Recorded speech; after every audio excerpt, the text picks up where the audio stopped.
Welcome students to my class Accountancy Simplified.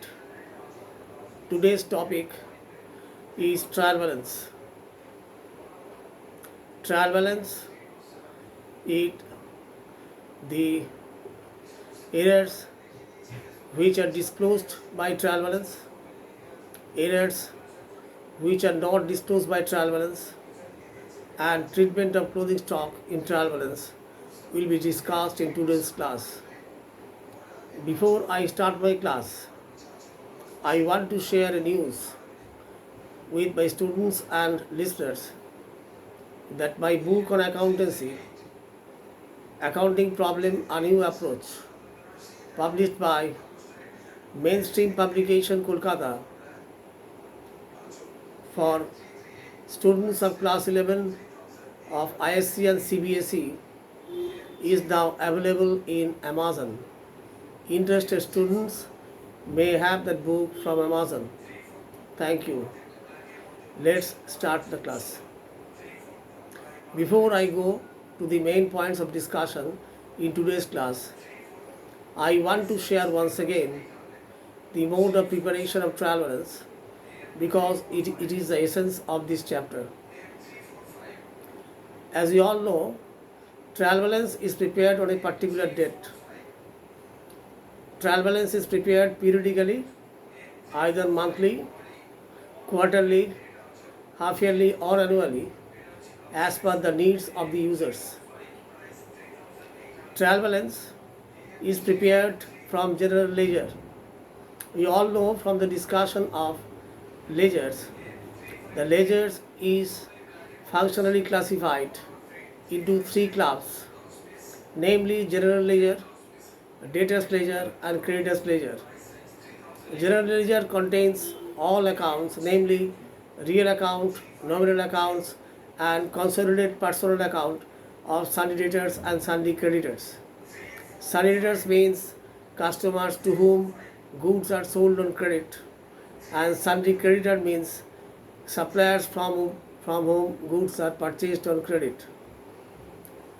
As all the ledger accounts are available in general ledger, trial balance is prepared from general ledger, and cash book from where the balances of cash and bank as on the date of trial balance can be obtained. Now, what is the procedure of preparation of trial balance? We shall take a sheet of paper and put the debit balances as available from general ledger on the debit side and the credit balances as available from general ledger on the credit side of trial balance. Now, as a principle, we all know that real account represents debit balances as it deals with property and assets account. Nominal account represents in respect of expenditure and losses debit balances, and in respect of incomes and gains nominal account represents credit balances. Personal accounts may have either debit balance or credit balance depending on the nature of transactions. If it is sundry debtors, it will have debit balances, and if it is sundry creditors, it will represent credit balances.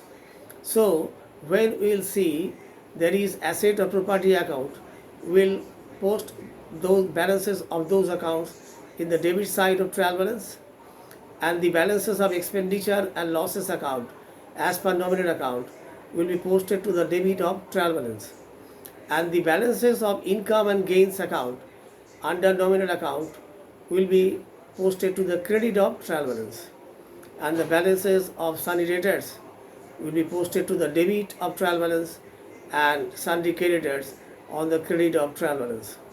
Now we shall add the two sides of the trial balance. If the total of both sides agree, then we can call that the books of accounts as maintained by the accountant or bookkeeper is arithmetically correct. Not more than that, because in spite of agreement of trial balance, certain errors crept into the books of accounts which trial balance cannot detect. We shall discuss those errors in later Now we shall discuss errors which can be detected by a trial balance. Which are the benefits of preparation of trial balance? Wrong balancing of any ledger account. If any ledger account maintained in the general ledger is wrongly balanced, trial balance will not agree. Wrong casting in any of the ledger accounts. If any of the ledger accounts as maintained in general ledger is wrongly added, trial balance will not agree.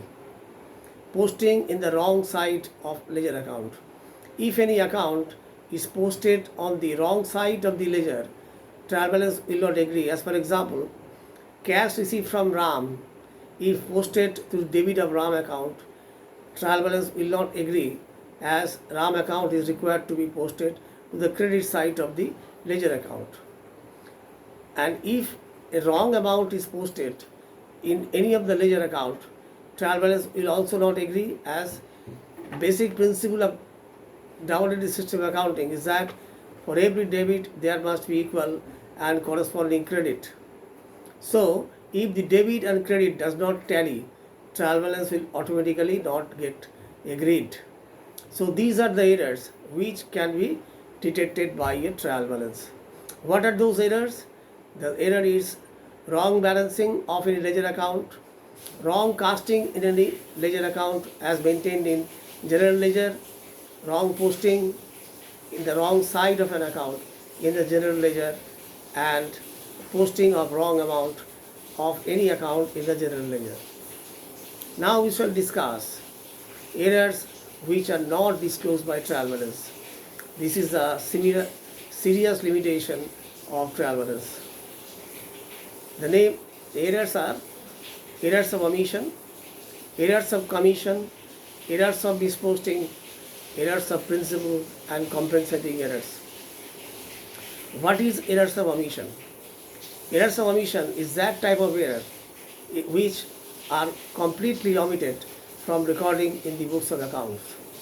If any transaction is totally omitted to be recorded in the books of accounts, trial balance will automatically agree, as there will be no debit and credit for that transaction. Now, what is errors of commission? If any transaction is recorded in terms of value in short in comparison to the actual amount of the transaction, trial balance will agree, because there will be similar amount of debit and credit in the books of account. Now, what is errors of misposting? If any account is posted to the same site but in the wrong heads of accounts, trial balance will get agreed.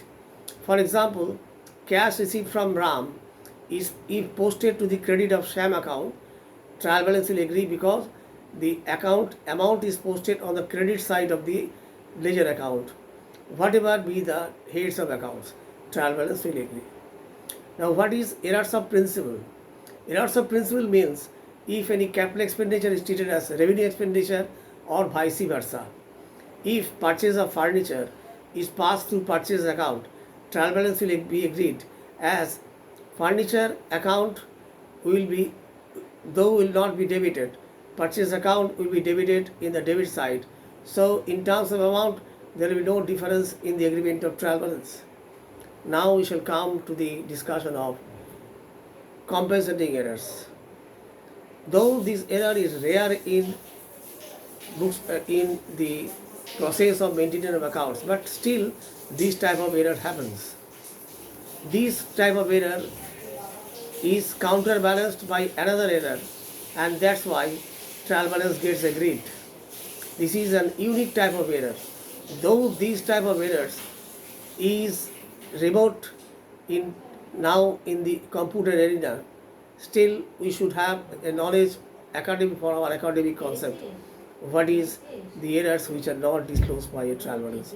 But errors of omission, errors of commission, errors of misposting, and errors of principle can happen even in the arena of computerization. So we must understand the nature of these errors for better understanding of preparation of trial balance. Now we shall come to the point of treatment of closing stock in trial balance. What is closing stock? Closing stock is the unsold stock at the end of a day or at the end of the year. Closing stock generally does not appear in trial balance. Closing stock does not appear in trial balance as because purchase account, which is the source of closing stock, appears in trial balance. If closing stock is to be appeared in trial balance, purchase account will have to be adjusted with the value of closing stock. Otherwise, closing stock cannot be disclosed in trial balance. If we want to disclose or appear closing stock in trial balance on the date of preparation of trial balance, purchase account will have to be adjusted, and then only purchase account adjusted and closing stock will both appear in trial balance simultaneously. Otherwise, this is not possible. Still, generally, closing stock does not appear in trial balance. This is very important for preparation of trial balance and preparation of annual accounts and balance sheet. So, this is all for today. And before I conclude my lecture, I would once again request my students and listeners to subscribe my channel and to share and like my channel among your friends and relatives for better circulation of my videos among the students of accountancy community. Thank you. Goodbye.